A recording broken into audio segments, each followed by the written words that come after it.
or maybe adults or what, in a particular church, it should be clear on the curriculum that at this age group, we are going to teach this and that because of their ages or because of their level of understanding, okay? At the church, when we are having these educational programs, it's like it is not it's not like every lesson suits everybody. This is what I am trying to put across. It's like those lessons who are meant for Sunday schools, they are designed accordingly to meet the needs of the what? Sunday school. So you are having at the church, let us say you have 8 years old, these are 4 to 5 year old, you have teenagers, you have adolescents. If you can look at this group of people, they need material which is relevant to them. They need teaching material which suits their what? Their level of study. So when we are responding to this question, when should we teach what? Okay? Then we define everything, responding to that. In that process, we are formulating a curriculum. I know what is happening. Right. Then a follow-up question on that question. What are the developmental realities of our learners in terms of natural and spiritual development? What are the developmental realities of our learners? As I was highlighting, that on our curriculum, we need to define the developmental realities of our learners. At a local church, you are having the elderly who are in their 60s. You are having the teenagers, adolescents. You are having even these small kids who are 5 years, you see. So when you are crafting the teaching which is suitable for them, you need to know that, okay, adolescents, what are their challenges? Teenagers, what are their challenges?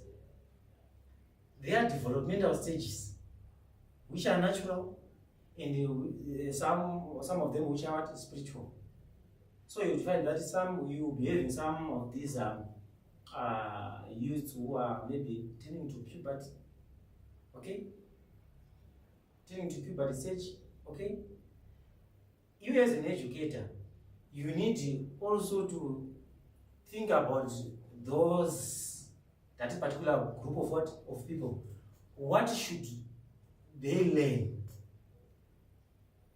What should be taught to them so that they can cut across those stages in a godly manner? So it is a duty of an educator, okay, to put into consideration of the natural development of the people whom you are teaching. Let us talk about the elderly in the church. We have another elder here. The elderly, somehow, especially those who are the empty nests, okay? I mean those who no longer have kids, those who are just like staying while is the father and the wife and the husband. You are having fully grown sons and daughters who are at their homes. That particular group of people, they need also their lessons which are relevant to them, those empty nests, the elderly who are now living maybe only to their space. According to their age, you as an educator, you should think critically. What are the lessons which I am going to have with the elderly at the local church? Are you getting what I am saying? Mm-hmm. When should you teach what? When should you teach what?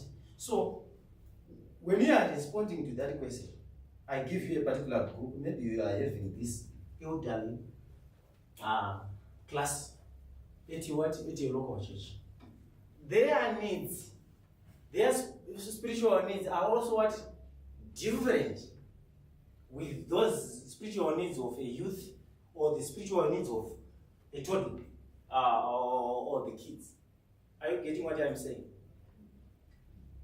Their development, their physical development, it's like you will find that maybe because of age, the elderly at your particular church, they are now going through a lot of what?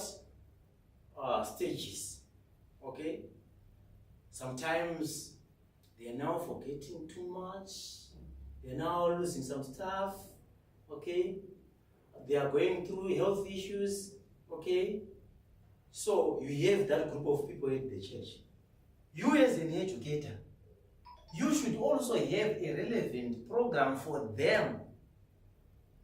A relevant lessons or subjects for them. Maybe some of them, they are in relation to their health matters. So on your curriculum, you should make sure that you are having what? You are having all this in your curriculum at a particular church. So that at your church, no one is being left behind. So that your curriculum will be inclusive at your church. So that if an elderly attended church service, he or she will say, yes, we were at the church. If a kid attended church service, he or she should say, yes, we were at the church. If you attend a service, they also should say, yes, we were at the church. Are you getting it, what I'm trying to say? May I ask? Yeah. Am I right to say maybe the needs that are of the members in the church shape the curriculum of the church? You are on point. The needs of our members at the church, they shape what? The curriculum of the what? Of the church. You are on point, my father. Thank you for that. Our people's needs should make sure that it is they are making up our curriculum. But if there is a gulf between people's needs and the curriculum, if there is a rift there, something is wrong. Because all our teaching process sometimes will be in vain. Okay? Because we will lose a lot of people. Okay? This is what I was trying to put across. This was what I was trying to say. That in all ministries at the church, we need to know when to teach what. Okay? I cited an example of the elderly at the church.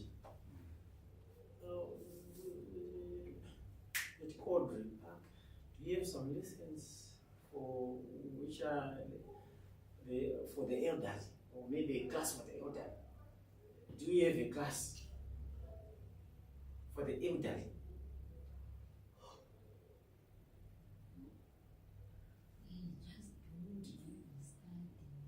That one for adults, okay. Alright, do you have it? Or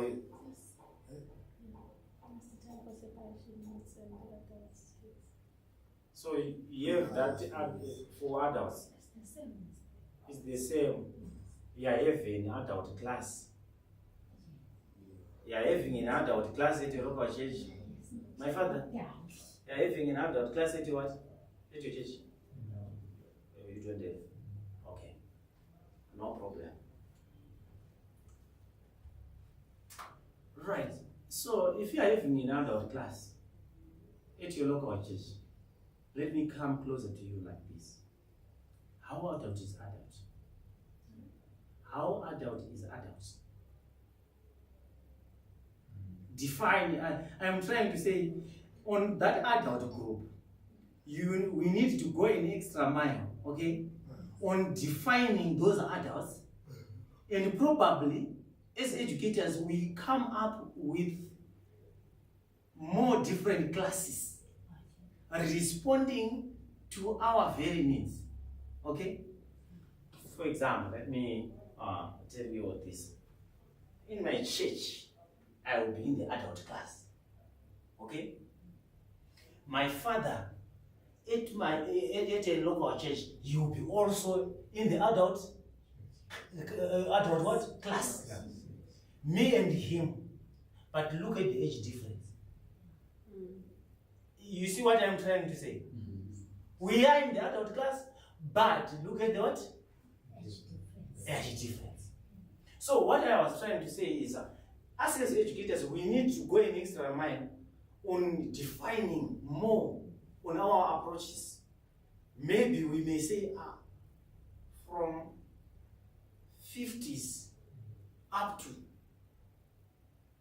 they should have a specific class at a what?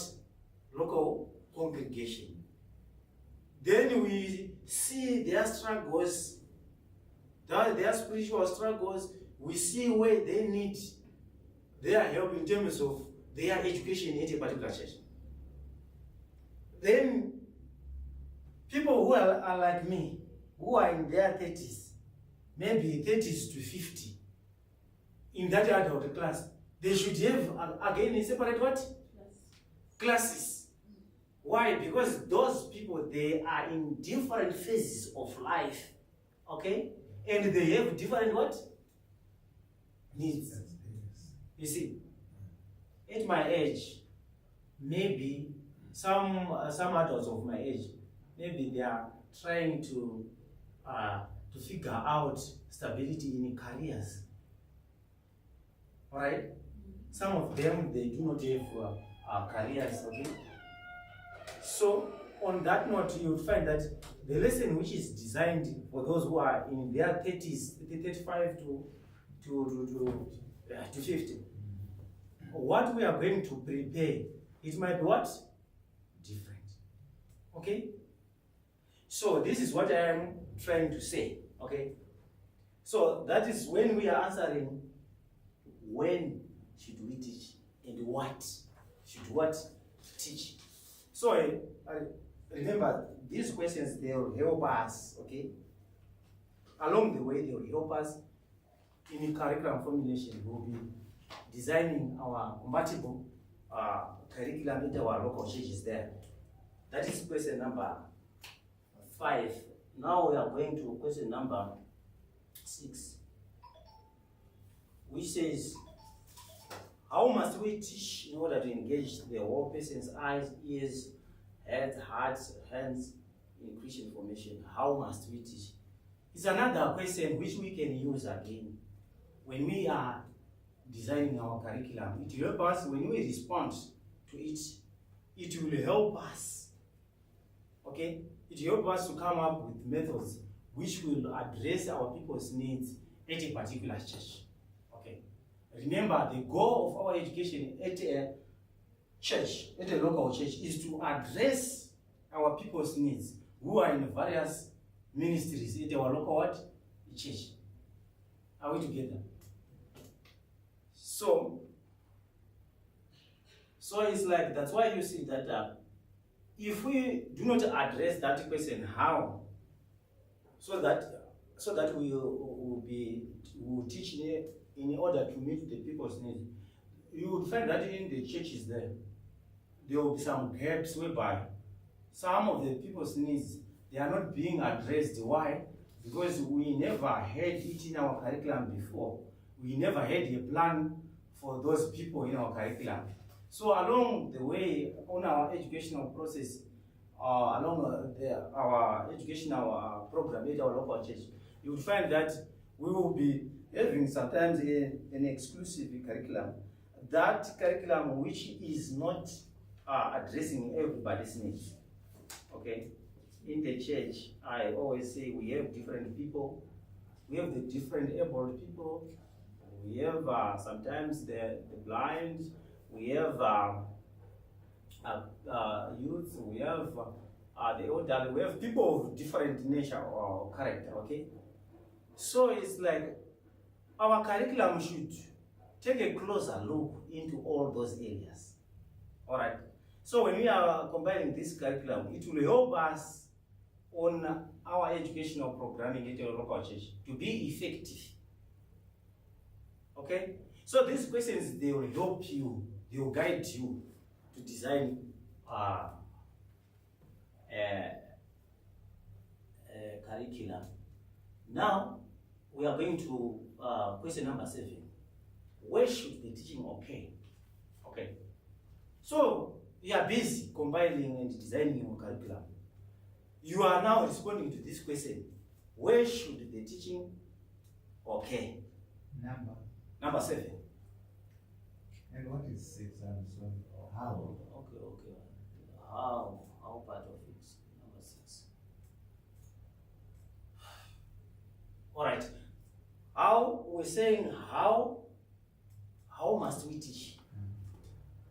So this question, when you write it down, now you are formulating the curriculum.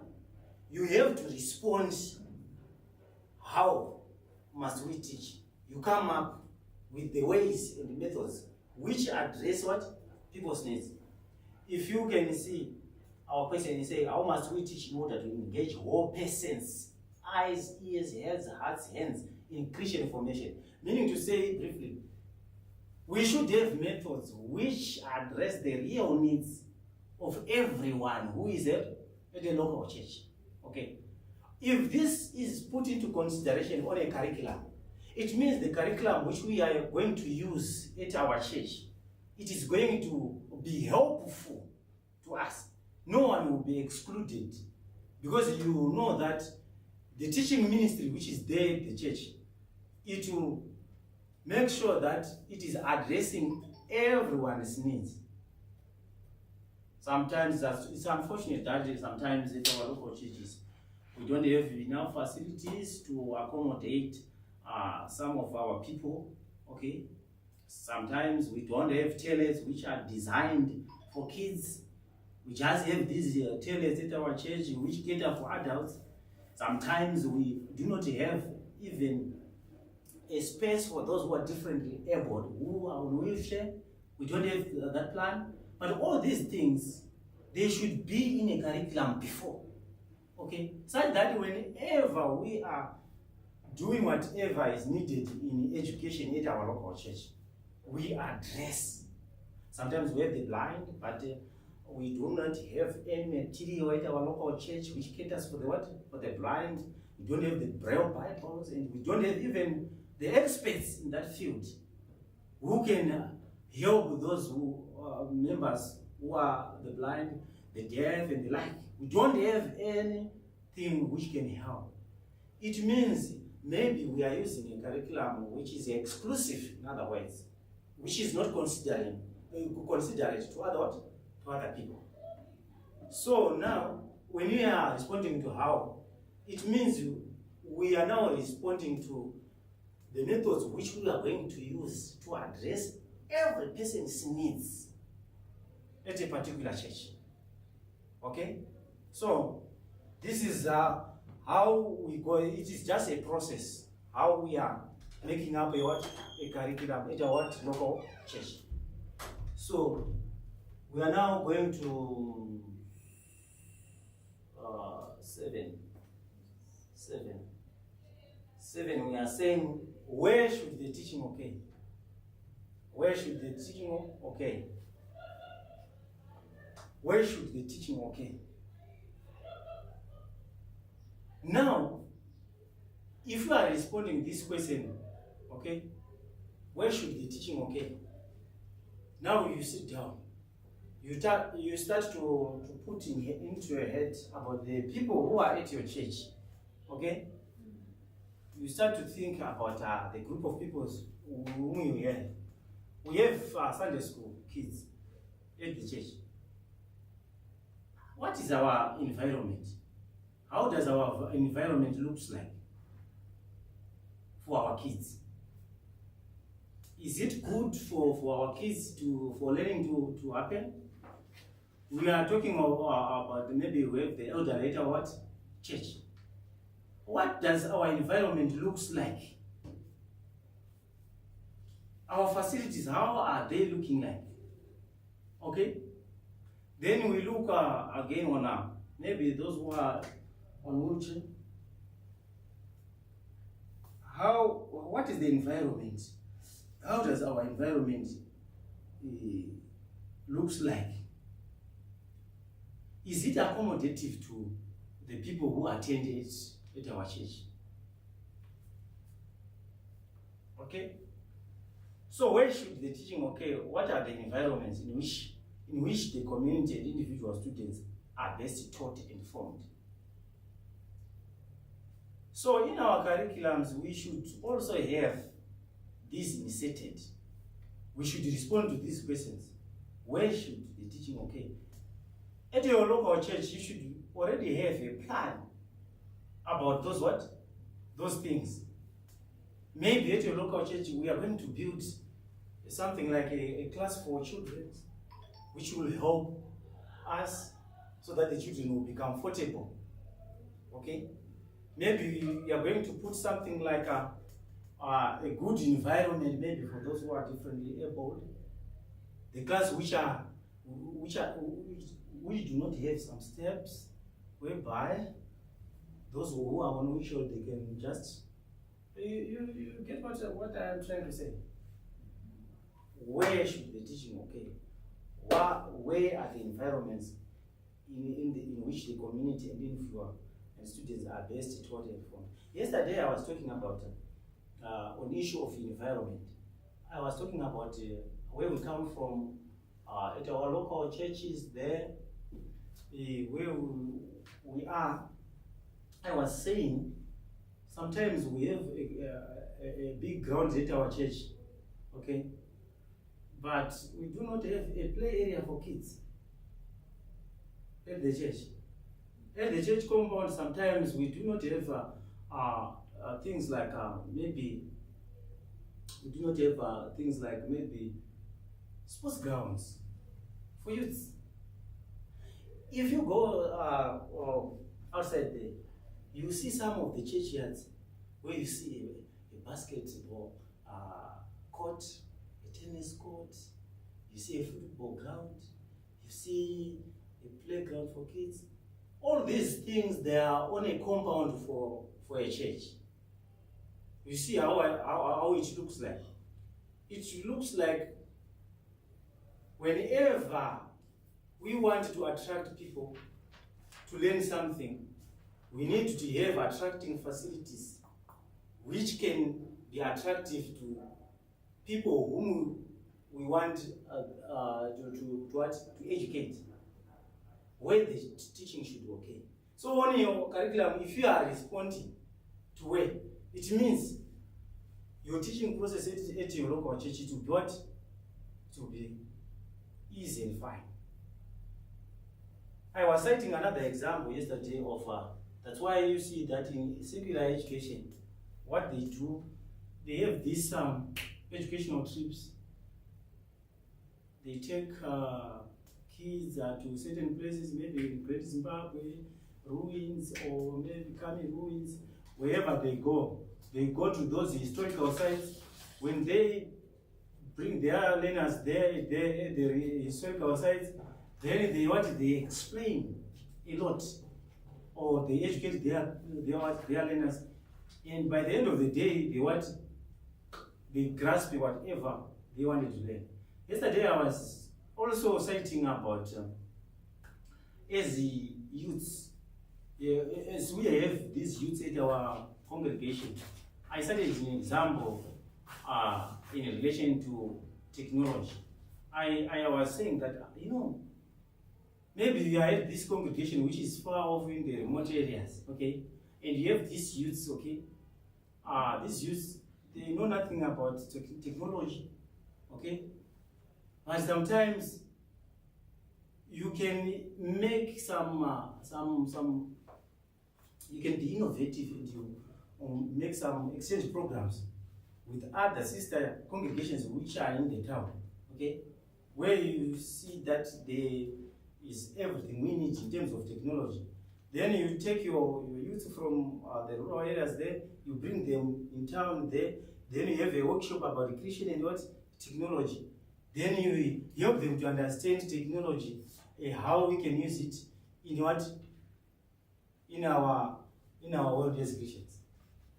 We are talking about where the learning should what? Happen.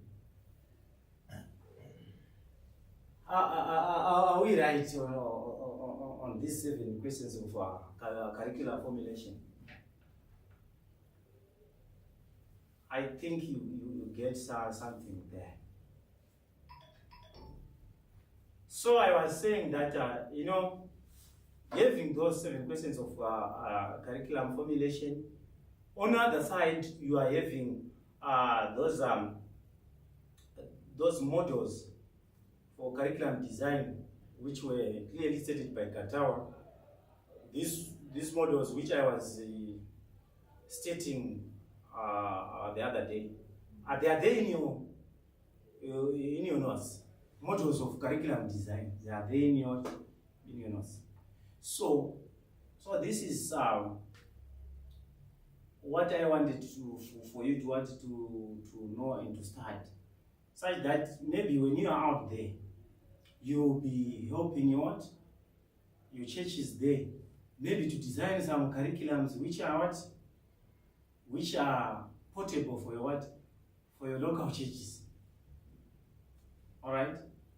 So in your notes, you see it is clearly stated 5 models of curriculum designs. Those are the models which works well in secular education.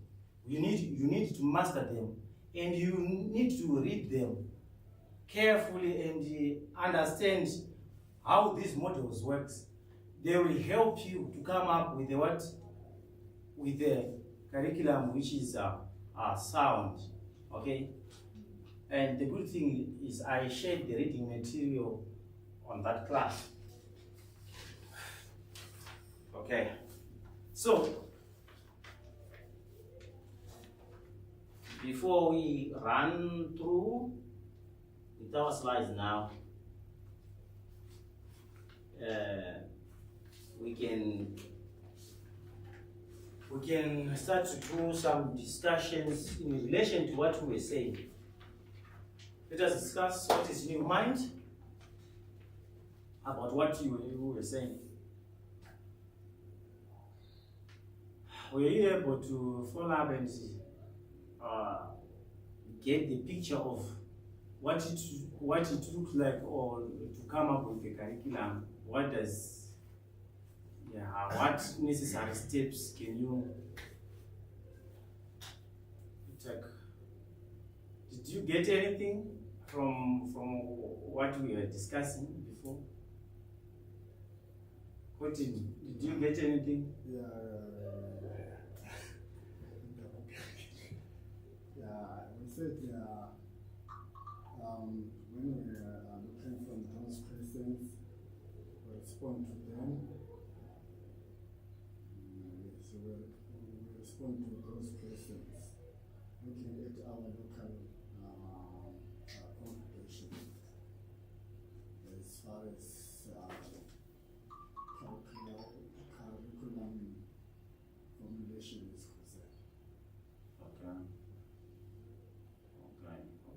Okay. This is what you get. Then I go to Percy. What did you get?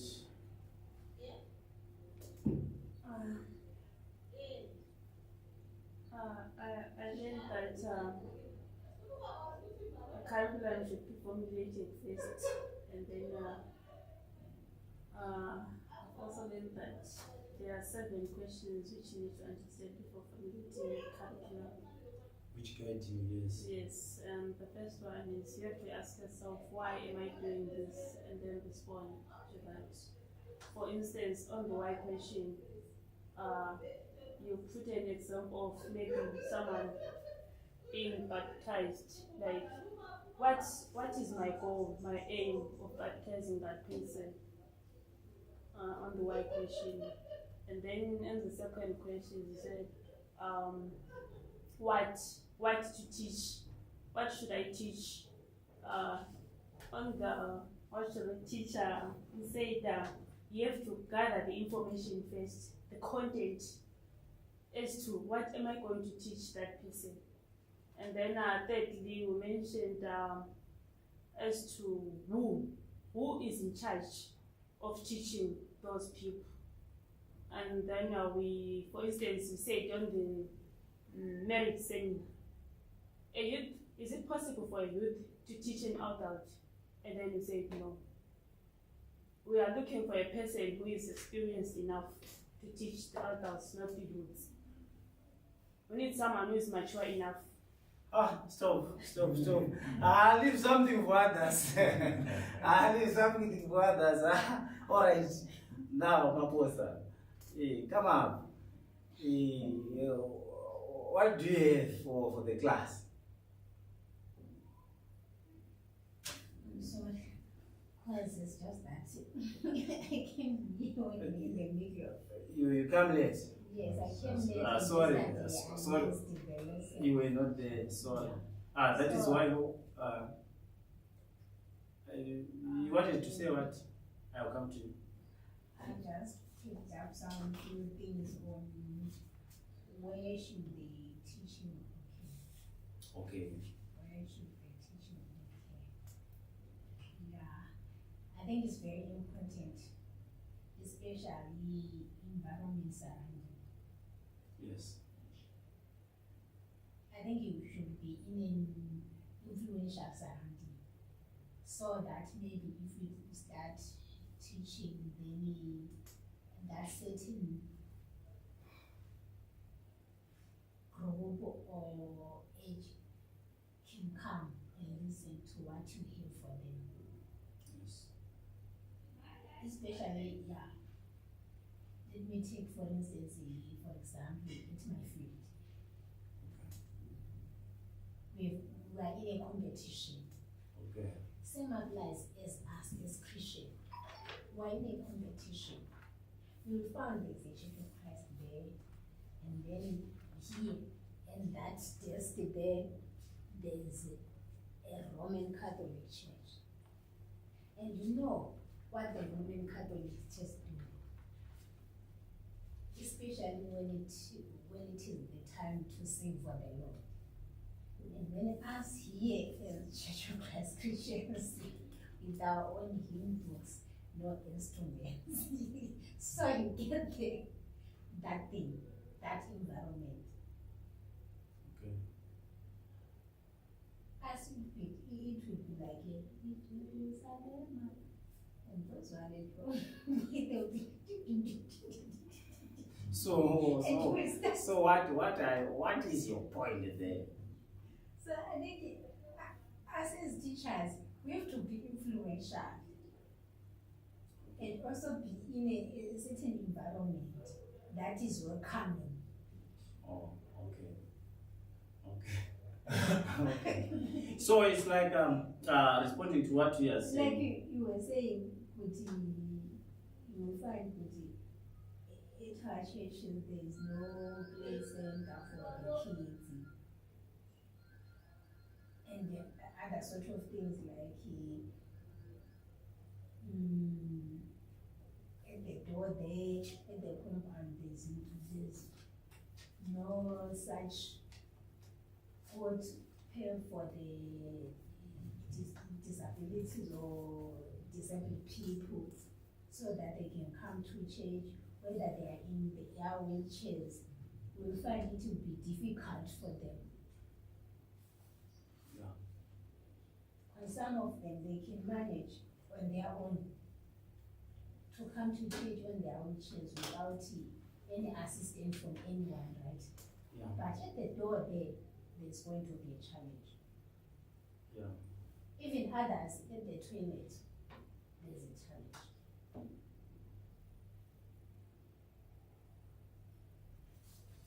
Okay. Thank you so much. It's like in our worship, sometimes it's not more about the instruments. Okay. That a cappella music which we sing at our local church, if we can do it professionally, the place will be very, very nice, and everyone will feel that, hey, we were at the what? at the church. So, what you are saying in terms of our environment, it's like people, they learn more in a good environment. This is what we are trying to say. They learn more in a calm. An example of you are at this particular church, you are in these villages, and you are worshiping at under that tree, and you are closer to the business center, okay? And you want to take a class for kids. And Navara pass by, all the kids will be like, so at the end of the day, if it starts to rain, you know, kids will start to shiver, and maybe they run away. They go where they are supposed to hide for their if it is windy, if there is a lot of wind, there will be some distraction. You see, we are just talking about the place, okay, the environment where the learning should happen. Question number 7. All those things, they should be defined when we are designing your curriculum. That curriculum at your local church should put into consideration things which are like what? That. Thank you for your contribution. Cotton was saving something to say. What I was trying to ask is about, let's say for instance, we are going to church 4 times a month. We've got 4 Sundays in a month. Yeah. So when we are planning or writing our curriculum here, the subject should be for those Sundays, 4 Sundays in a week, then you make another curriculum or Okay.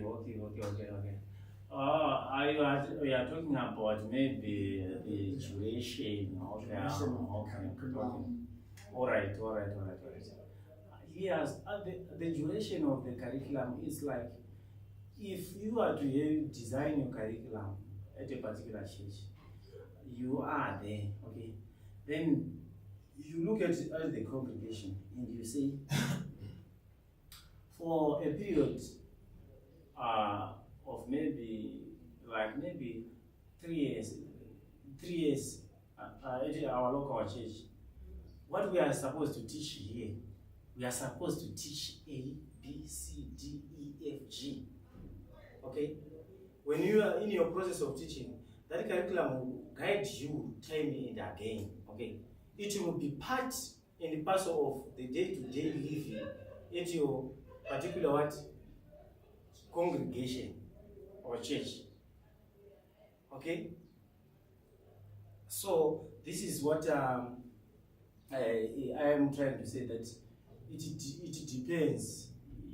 Your curriculum should not be just for a month or what. It should stretch maybe 2 years, 3 years.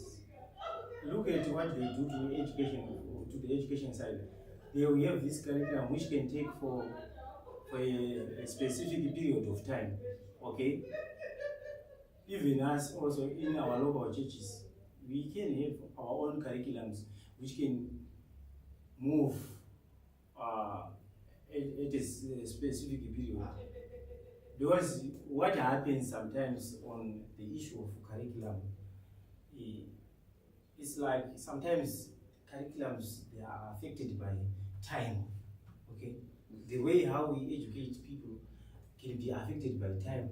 So due to change of times, there will be reviews of what curriculums. Okay. On this note, we will not be changing the doctrine of the church. Okay, the doctrine will remain the doctrine of the what? Of the church. But we are talking more of our approaches in teaching. They will be reviewed time and again. Okay? Are we right? Yes. I think I'm done with you. I come to my father. I think you have something to add. Very little. Okay. Yeah. I'm not all that happy in the sense that yesterday I wasn't present, when we were dealing with all these things. Okay, it happens. However, It happens. what I've got today is what I'm going to say. Okay. Yes. What I understand now about the curriculum is that before I define the word curriculum, whatever we do, there's some preparation. Yes. There is some preparation. Yes. Like as you are dealing about the work of God, preparations goes ahead now. Yes. Now, when I'm looking at the curriculum, it goes before this preparation that I'm talking about. Yeah. Yeah, because it's a prepared. It goes ahead of the preparation of the work. Yes. So this curriculum now, we have to put it, to give it, say before all the work, the first preference, as it will be a guidance. Yeah. Yeah, as it will direct us as to how to do or to tackle the problems or the needs of the church. Yes. Then, to have this curriculum is when we look at the church, we know the challenges that we face in our churches. And these challenges, if we look at them and try to address them, then is when these questions will come. How? Yes, why should we have a curriculum? Because of this and this and this. Right. These are the challenges we are facing. Then, to overcome this, we have to teach people. But what to teach? We're now building a curriculum. Yes. Until we come to where should the teaching occur, where we look at the nature of our environment.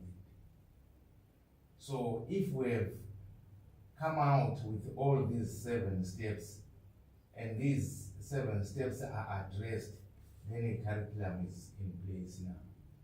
Then we can start doing the work.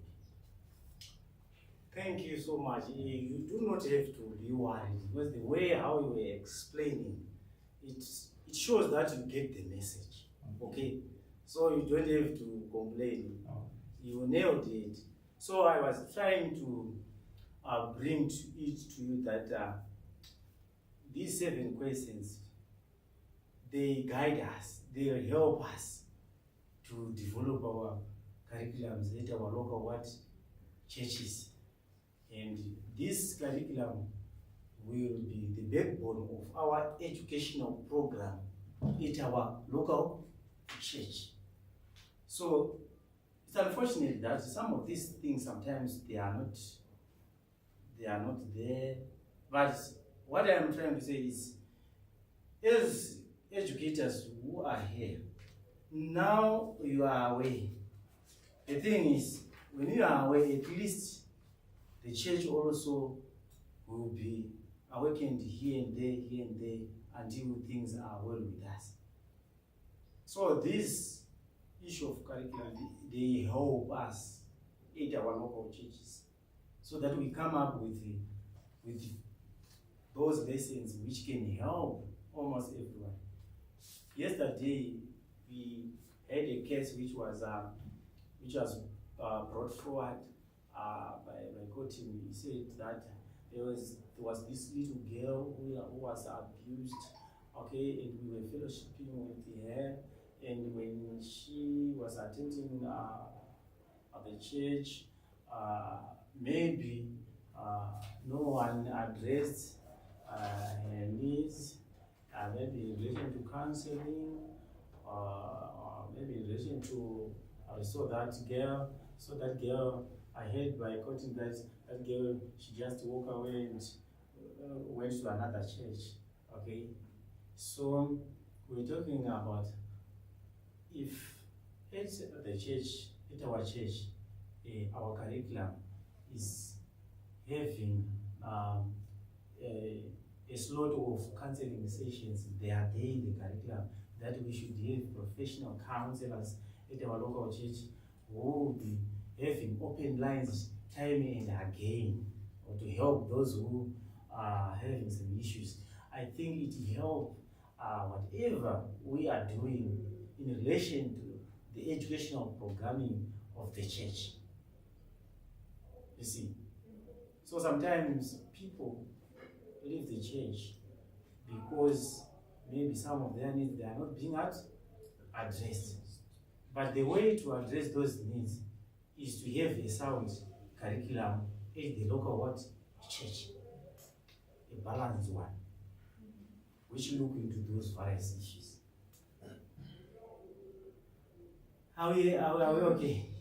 Yes. Are we okay? Oh, fine. Oh, I can see there is a hand. Something is happening. Yes. No, I wanted to add something. Oh, all right, you can. But it is not according to me. It's according to you. It's according to those what do you call it? Meta, Wi-Fi. all right. It's according to AI. Okay. Yeah. According to says curriculum is a planned lesson program which includes what we teach, how to teach, and then they also explain on the 5 models of curriculum. The first one they say is it objective? Yes. Where they say we have to start with goals, what to teach, Yes. and then the second one is the process. You have to start with the aims. You have to include the content, not to focus on the end of the results. Then on 5 models, you are already there. 5 models of curriculum design. Okay. You see them, they are there. Yeah, you see. What she is saying, it is now defining all those models. You see. That's why I was saying this one, it helps you. These 7 questions, they will help you when you are working with the church, you see. When you are designing a specific curriculum for the church, maybe in the education side of it, in secular, you are hoping on again those modules to help to help you. Those 5 modules, you see them. Yes. Yeah, but those ones, they are according to, they are cited on AI. Okay. I think I cited also there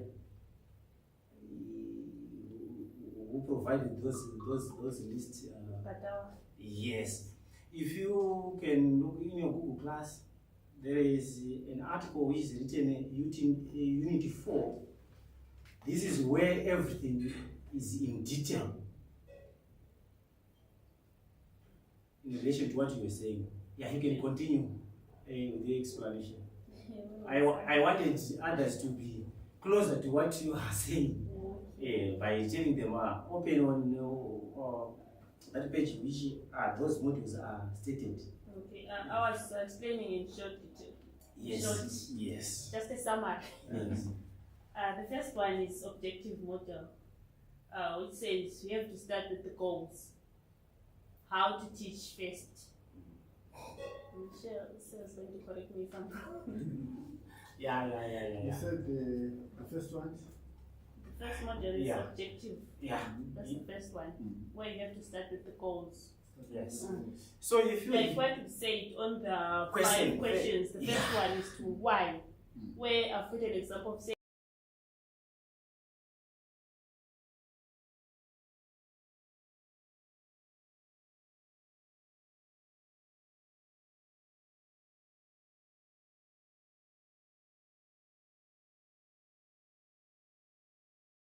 process model, I'm not sure. So the second one. Yeah. You have to gather information, the content. I guess this one goes with the second question of as to yes. Yeah. It goes in the end. Yeah, it goes hand in hand. Yeah. Second question. So I like creativity. She visited AI to look for more simple explanation of it. And it is going hand in what? In hand with the questions. So I hope we are going to get a better understanding. I can see a hand up there. I wanted to say, on those 5 modules, in the end, you must also expect achievements. Yes. Yes. Yes. Yes. Yes. Security model is the last one. We're going to put the 4 models together in comparison with the last one. Yes. So, do you have anything to add? Okay. So it's like I like it that what we should do. You know, learning sometimes is very interesting.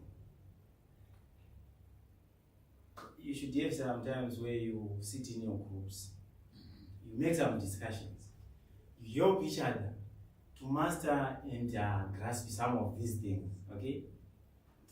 So who wanted to come up with another edition before we run through our slides? You make your contribution. Who else wanted to make a contribution? No, this one I was You were not there yesterday. Even that lady was not there yesterday. He had some resources. She had some. She had some resources. Okay. So, Thank you. it's good. I think Thank you. it was a noble idea for grouping so that maybe we can actually get from others. Yes. So it's like the plan which I have for you is like after lunch, we are coming for our group discussions. Okay. So in your group discussions after lunch, you will be revising whatever we were learning. Okay. We will be revising. We will be going through whatever we were learning. Okay. Remember that I posted some extra reading materials for you, which you should have. You have to share with others some of the materials which I gave to you on your phone there. Those who failed to access it on Google, you can get those documents into your phones. Then this is the wonders when these are the wonders which come when you fail to attend classes. Everything will be new when someone is now talking. So this is the wonders which will come along the way. So these are the wonders. So that's why I was saying, as you go on with your studies here, make sure to be serious with your classes, because during a lecture, during a class, this is the time when you benefit more. Okay? Because when you are now alone, sometimes you will be in hard trouble of grasping some of the things you see, and people will be on other businesses out there. Okay. But if you can make sure that you prioritize your time, that hey, if it is time for classes, I need to be in class. Okay? It will help you. You will not have a lot of troubles. Okay? Are we right? Yeah. It's just a reminder. So it's like in the afternoon, when we come back from lunch, we will be in our group discussions. We will be discussing in your groups. Okay. So that is what will be happening. So those who want to benefit from those groups, it will be fine. So as I already said, do not forget to sign your register here before you leave the class. So this attendance register, so that it will help your pass.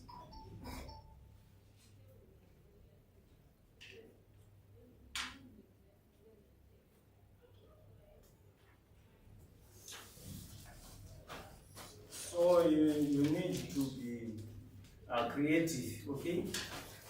It's like what when you are in class like this, you must have your own WhatsApp group, okay? Whereby you discuss some of the things which you learn in class. You help each other, okay? And that is the reason why we are here, okay? Just for me, when I am here, feel free to ask for your help in understanding some of these things. That is the reason why I am here, okay? So this is what I can say. So you have to, did you? Okay. Let me see. Oh, we have your, Okay. It's fine. So, like I said, we are going to have a test. Yes. Make it happen so that we can just write, then we see other things. After chapter, then you start your writing. Yeah. So, this is how it is. Okay, it's 9:12, right? So, yes, I like what I said.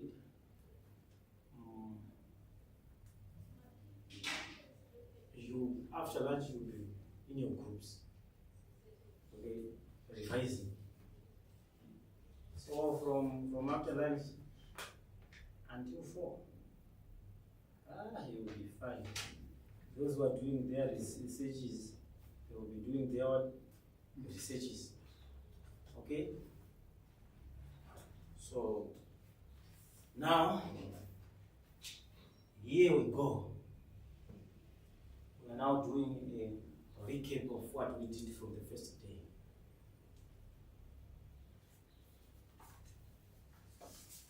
And turn to our first page, to our first page of our notes. We talked about our foundations of Christian education, okay? And we said that in Christian education, it should start from somewhere. Christian education starts from somewhere. In this case, we said God is the first foundation of Christian education. We said Christian education starts with God. And we said God is the source of what? All truth, wisdom, and purpose. And we quoted Deuteronomy chapter 6, verse 4 to 6. And we quoted Proverbs 1, verse 7. And we said the Bible again is the what? Is the authority. And we quoted 2 Timothy 3:16, verse 17, Psalms 119, verse 105. We were quoting Bible as the what? As the authority, as the foundation of Christian education. Meaning to say God is the foundation and God is the source of all truth and wisdom, okay? Then Christ is the model teacher. It's also the foundation of Christian education.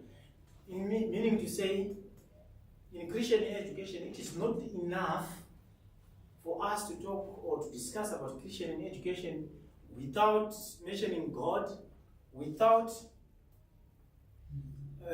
mentioning the Bible as the what? As the authority, without mentioning Christ as the what? As the model teacher. Okay?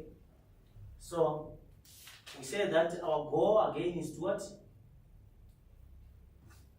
We said our goal is to what? Christ-likeness. Yes, to be Christ-like. And we said again, Holy Spirit is the what? As the teacher, is another foundation of what? Christian education. In whatever we do, we should know that we will be guided by what? By the Holy Spirit, and the Holy Spirit will help us to understand whatever we are not understanding. The Holy Spirit will help us. And we are talking about it is only the Holy Spirit which cannot change what? Hearts. Okay? Then we said good Christian education depends on what? Prayer and dependence on the Spirit to do the what? The hard work. We said that for our people to understand whatever we are going to teach outside there, we have to also depend on what? Prayer, okay? And we move again to learner, okay? Learner is the what? Is the another foundation of what? Of Christian education. We were saying that the learner is made in God's what? Image. And we said we teach the whole person, intellect, character, emotions, and behavior.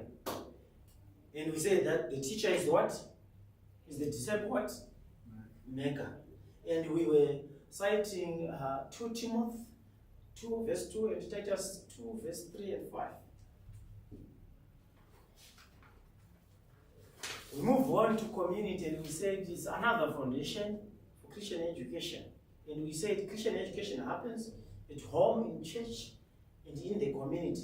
We were citing again at Deuteronomy 6 verse 6 to 7, where we were seeing the children of Israelites, when they were receiving God's commandments, they were told that they should teach those commandments to their what? To their homes, to their what? To their families, to their what? Their children.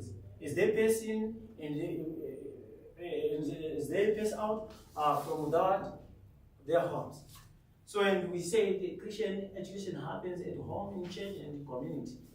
Right. We also define the education in various ways, and we also get some definitions,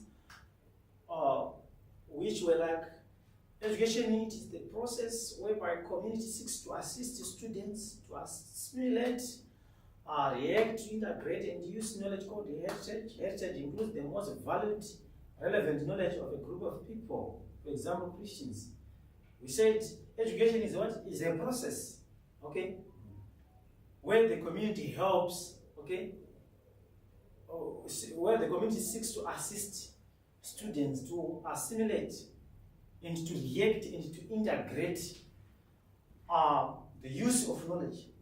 And that knowledge, to us as Christians, that is our heritage.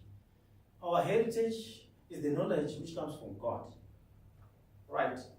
We again talked about that definition, which said education communicates heritage in such a way that the educated may experience personal growth, make the greatest contribution to the community. And we say that education, it communicates that heritage in such a way that you grow when you are educated and you contribute effectively into your what? Into your society. This is according to Gilbert, 1963. And we also talked about education is often viewed as transformative process that goes beyond formal schooling. This is according to Professor J. Zobo, 1986, where he shared his view that it is a transformative process that goes beyond what? Formal schooling. And we were saying that education, it is not only limited to the what? To our classrooms. We said education, it goes beyond schooling, okay? We can see that a person is educated while he is in the community. His contribution or a contribution to the what? To the society. It tells us more about someone who is what? Who is educated. This is what we were talking about. Then we roped in another definition which was put forward by Akin Pelu in 1981. Akin Pelu said, education is a process of cultural transmission and cultural change. And we were saying that the process of education, it can be seen when we see the transmission of cultural transmission and cultural change. And we say that the educated ones, sometimes we see that there will be a change which take place in their behavior and character. And we will see that those are some signs of that education is what is taking place there. Okay? Now, and we talked about the aims of what? Education. We said there are some individual aims of what? Education. Individual aims, we said they develop person's what? Intellect, okay? And we said character, skills, and self-reliance. All these, they explained what? On individual aims of what? Education. And we said social aims, these are social aims is to produce good citizens who can live together and develop the nation. These are what? Social aims of education. The aim is to produce good citizens who can live together and develop nations. So it's like we were saying that a nation develops if we have educated people amongst us. Not just educated people, but educated people who are making a contribution to the what? To the society, okay? And we talked about the vocational and economic aims. We're saying that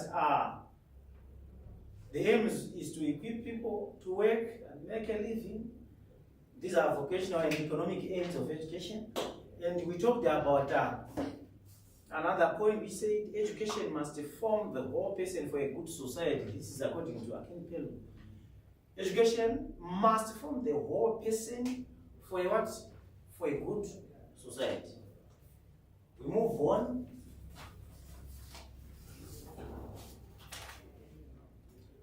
We were talking again about what? Christian education. We were defining Christian education, and we said it is the process by which persons are confronted and controlled by the what? By the Christian gospel. This is how we define what? Christian education. Whenever you are confronted by Christian gospel, whenever you are controlled by it. Meaning to say, whenever you are living in adherence to the Christian gospel, it means Christian education is taking what? It's taking place. And we said it is the intentional, systematic, and sustained process of helping persons to know God, to live in relationship with Him and others in a way that are consistent with biblical truth. This is according to what? Pasminos 208. We said that it is an intentional, systematic, sustained process to help people to be in good relationship with what? With their God. That is Christian education for you. And we said it involves the effort of Christian community to guide both young adults, a person towards an ever richer possession of the Christian fellowship. And we said it is both individual and social nature. The effort which the community, which the Christian community have to guide both young and old, so that they can have this possession of Christian fellowship. And we said it starts from you, and also it is contagious to other group of people. That is education for you. And we talked about that one, which was saying it is concerned with the past because it is seek to introduce persons to their religious heritage with the present, because it aims to make religion a vital force in every response to life, with the future because it cultivates creative experience leading to growth in wisdom, stature, in favor with God. And we were saying that Christian education started to way back long, when we see from the past, God was speaking through the prophets. God was speaking through His people, and His people were passing His commandments to others, like what was happening with the heritage. That is Christian education for you. We move on again to another slide when we were talking about barriers to what? To successful adoption of what? Christian education. We're talking about a lot of barriers which we have, which hinders Christian education to take place. We discussed untrained, uncommitted teachers, home and church disconnect. Those are some of the points which we watch, which we were highlighting some barriers, and we say that there are a lot, some barriers which hinders this process of Christian education. And we talked about some barriers like world secular influences. We put it across in this way that sometimes people, they just acquire information, but at the end of the day, there is no transformation. So we were saying that if we are informed but we are not transformed, it means that what? It means that Christian education is not flowing very well. Sometimes we teach facts, memory verses and quizzes, but ours, they do not what? Change. This is what we discussed. Okay? Now we move on to our slide number 10. We talked about lack of resources. It's also a barrier. We said sometimes in the churches there, we don't have Bibles. Sometimes we don't have curriculums. We don't have classrooms, no materials, especially for children.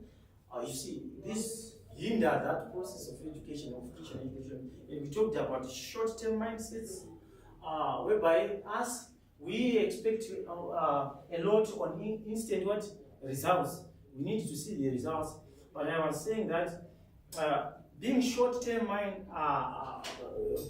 this short-term mindset, it affects us because the Bible is clear on that matter, because it says, in due season we shall what? Reap, our results will come. But what we need to do is only to be what? Patient. We talked about the impacts of what? Societal values in what? Christian education. Not in a vacuum, but it exists in a society. In a society where there are different what? Values which impact to the church in different what? In different ways. Okay? We talked about youth, we talked about technology, we talked about syncretism, and we talked about politics and fear of speaking what? The truth. All these is some of the values which are in the society which impact, especially in this field of Christian education. Then we talked about biblical perspective on what? Christian education, and we said that the biblical view here is mandate to teach. We quoted Matthew chapter 28, verse 18 through what? 20. We quoted again Matthew 28, verse 18 to 20. We talked about spiritual growth, where we cited 2 Peter 3, verse 18. We talked about passing on faith.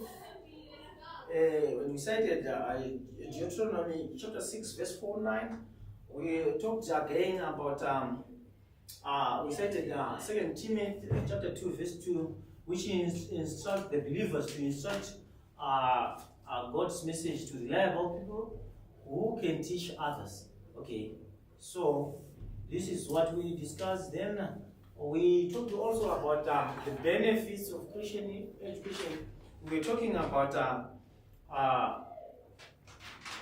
some benefits like growth through Christian education. We grow and we become conscious about God as a reality in human experience, and to foster a sense of personal relationship with Him. It's like one of the benefits is like we seal a big what? Relationship with what? With God. Okay? And we talked of the education seeks to develop a growing person, progressive and continuous development of Christian character. These are some of the benefits which we have. The change of character to be like God. You see, these are some things which we we develop this long-lasting relationship with God. Now,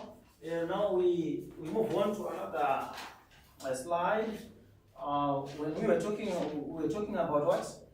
We're talking about what? We're talking about curriculum. On this one, we dwelled on this one. We defined curriculum as a pre-prepared teaching material that covers a topic, a portion of scripture in a set number of studies. Then we also, when he said a curriculum refers to a planned and guided learning experience that enables learners to acquire knowledge, skills, attitudes, and values necessary for their personal and social development. Okay.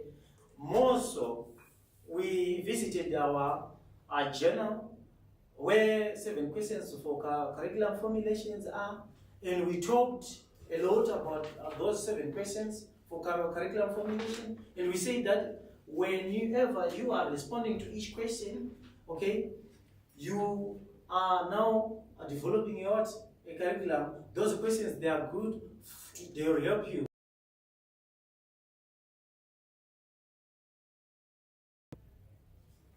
Those are some of the things which we discussed. Then we also discussed about the 5 models of curriculum design. We talked about the objective model, the process model, Taylor's model, Wheeler's model, Kerr's model, and I posted a document which have some details about these models. And I said that these models, they help you along the way, especially on curriculum formulation. If you can take the models, if you can rope in to yourself, you can come up with a good curriculum. Again, we tried to highlight the difference of objective models and the process model. The objective model derives content and methodology from objectives, where the process model derives content and methodology from curriculum aim. This is what we discussed about. And the evaluation results in the objective model improvement.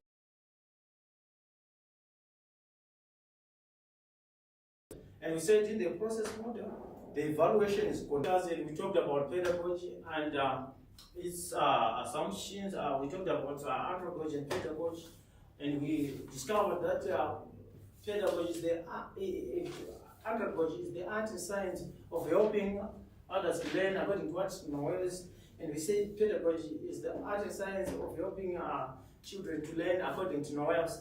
And we talked about these ways as they are helpful for us as educators when we are educating at our local places there. We said knowing this, it helps you again to sift the best process, the best approach to use so that you can deliver what is needed.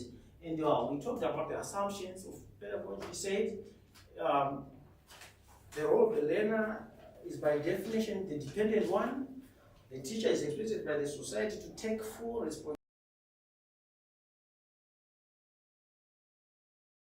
And how is it to be learned? And we said these are the kids and the children. Sometimes they depend much on on the teacher. The teacher is the one who has everything.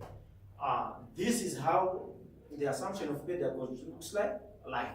And we were saying that we need also to be careful on our approaches which we use whenever we are teaching, wherever we are. Okay? So we also discussed about assumptions of andragogy. And we said that now this is the science and the approach to help adults to learn. And the assumptions tells us more that adults sometimes, if not most, they need more time to discover on their selves. They also have their experience to bring forward. So you as an educator, you have to be clear, and you have to be informed that your approaches which you are going to use, they will accommodate and engage the adults. Okay, so we talked about this, and we just scratched on philosophy, and we said it is just the study of natural and of the natural and the meaning of the what of the university of human life. And we said philosophy, it helps you as an educator. If you have a clear study of the natural and the meaning of the universe, you will be able to understand even in the universe. It will help. Right? We talked a little bit about philosophy of education, and we said that it is a discipline which helps you to be a critical thinker. It develops, this philosophy of education develops the mind of what? Of the teacher, such that he or she will weigh on arguments.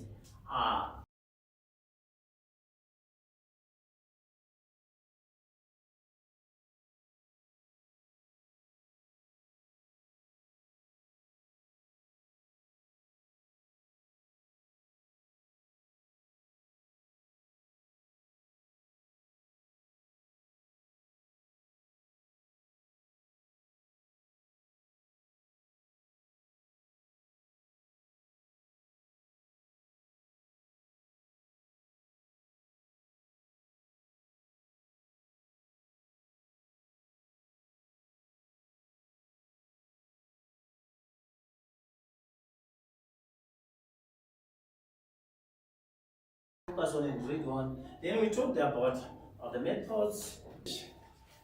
You should employ various methods of teaching. Okay? We were saying that sometimes it is monotonous to just use one method of teaching, so you need also to be fully aware of these methods of teaching. It helps you again at your local church to educate your learners effectively. Okay? So we talked about that, a lecture method, which we said a lecture method, it helps, it's like the instructor gives an oral presentation of facts or principles to learners in the class, usually being responsible for note taking, usually applies to little or none periods. Okay, we talked about what? The lecture method. And at your local church, you really know that a lecture method can only apply when you are having maybe some youth class. You can also you can use this method, okay? And I said sometimes this is the method which we use us as instructors when we are in classes. Another method, okay? And we talked about group discussions, and we said it's another method again which you can use maybe at your local church. You need maybe to engage adults. You want to have a dialogue about a certain topic, a critical topic, which you want people to understand. Sometimes group discussions, they are very, very important. Because remember, when you are a teacher, those people who are around, sometimes they have different and various experiences, sometimes which outweigh you as a teacher. So it helps more when you put maybe your learners in group discussions, then they air out whatever they have, then they share everything. We talked about the debate, and we said some issues or some debates, they work well in educating people, maybe at your local church. You can maybe create some debates, okay? Then people start to debate those issues. After a while, you reach a conclusion, and by reaching a conclusion, after you get something from, they squeeze each other, and you have a final material for yourselves. It is what? Okay. And we talked about in-class role plays, and we said these role plays, they can work. Sometimes they can work effectively. Maybe it's Sunday schools there. This is the time when you take this Sunday school kids, they will act out some Bible stories, okay? Maybe they are acting out on the story of Noah. They act on that. Those are role plays, okay? Even in adult class, sometimes it can help.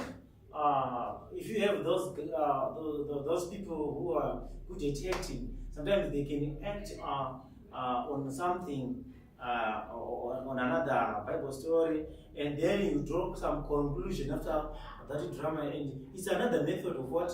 Of teaching, okay? And we talked about some field trips. We said these field trips, they are what? They are necessary.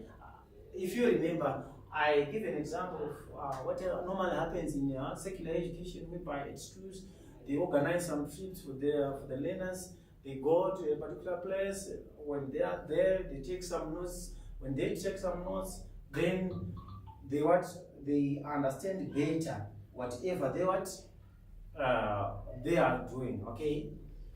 So I was saying that in your context, in your churches, okay, these field trips also they can do a good job for your church to learn some of the things. I cited an example, like there is this sister congregation which is doing very well, but you as an educator, you want also to achieve what is being achieved by other congregation. Okay, sometimes it might be easy for you to just organize a trip, then you have a fellowship with that church, then during the service you're just taking down some notes, you're seeing the strength of that sister church. Then from there, when you come back to your local church, then you ask each other, what have you seen? Okay. Then from there, you say, on our field trip, we discovered that those people at that particular church, they sing very well. But why do they sing very well? We see that there was hymn book everywhere. And these people, their sitting arrangement, it was good. All their voices, they were what? Coming together. We discovered that they were also singing in various parts. So at our congregation, can we do it? These are the results of what field trips. These are some methods which we can employ whenever we are educating. It applies again. These field trips they apply even to our kids. Just having a trip with your kids to another church which is doing very well in Sunday school ministry. You identify a church, maybe it's a Church of Christ, maybe it is in Harare. Then you visit the church and you see that hey, they have a sound Sunday school ministry.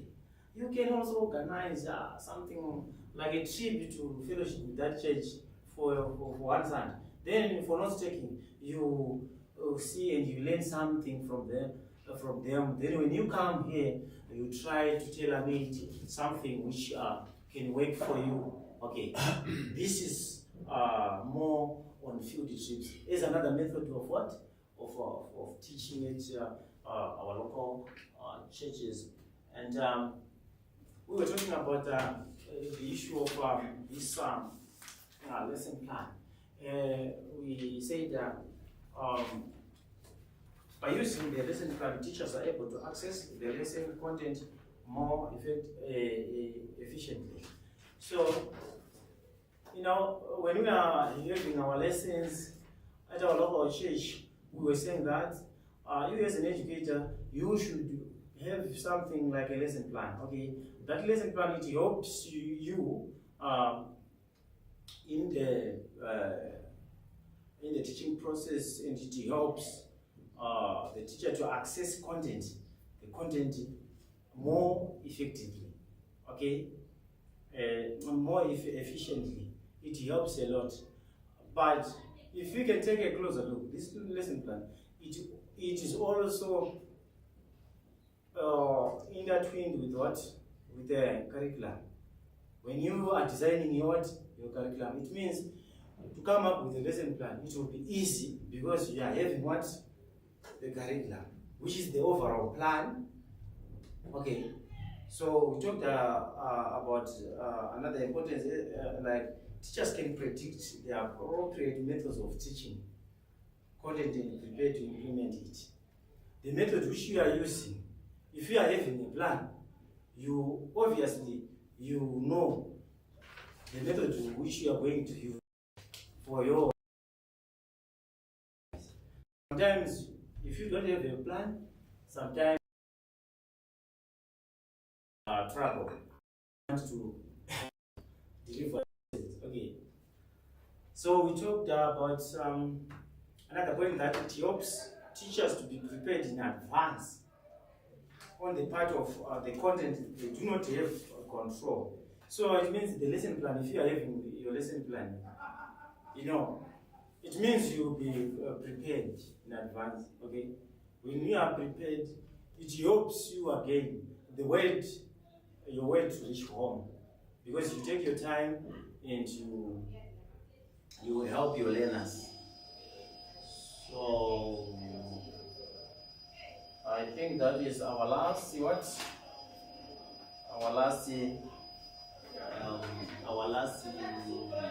slide from our notes, isn't it? Right. So this is what we were covering. So some of the additional materials we already about it. We talked about those 7 questions. We already discussed about it. Okay. So also I gave you some extra materials to read. Okay, which will help you along the way as a Christian educator. You deduce from them and you come out with something which is what? Good for you. So after lunch, we are going to come for group discussions, digesting about everything which we have, everything which we were going through. So I see a hand there.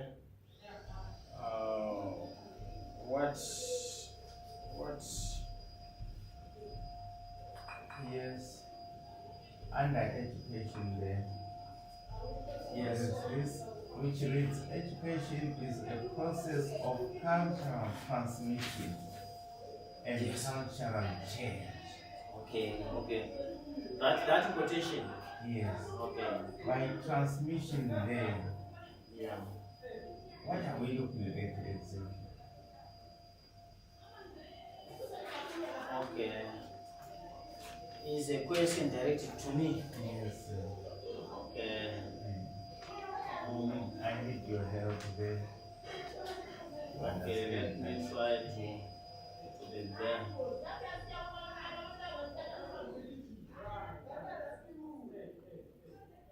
So we're saying that you said on education.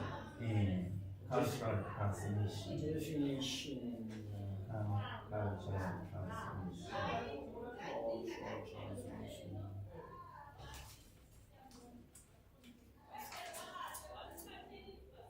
Education.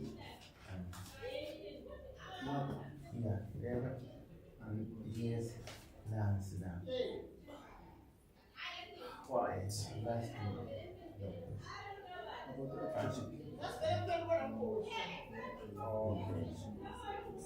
I'm afraid because you are talking of working as a group, you know,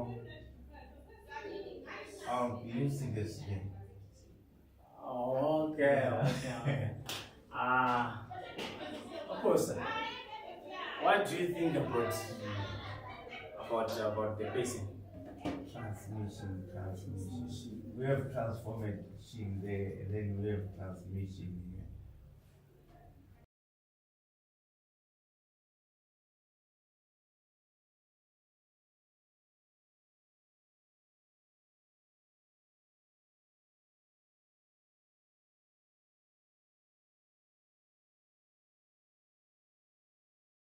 From one source to another source.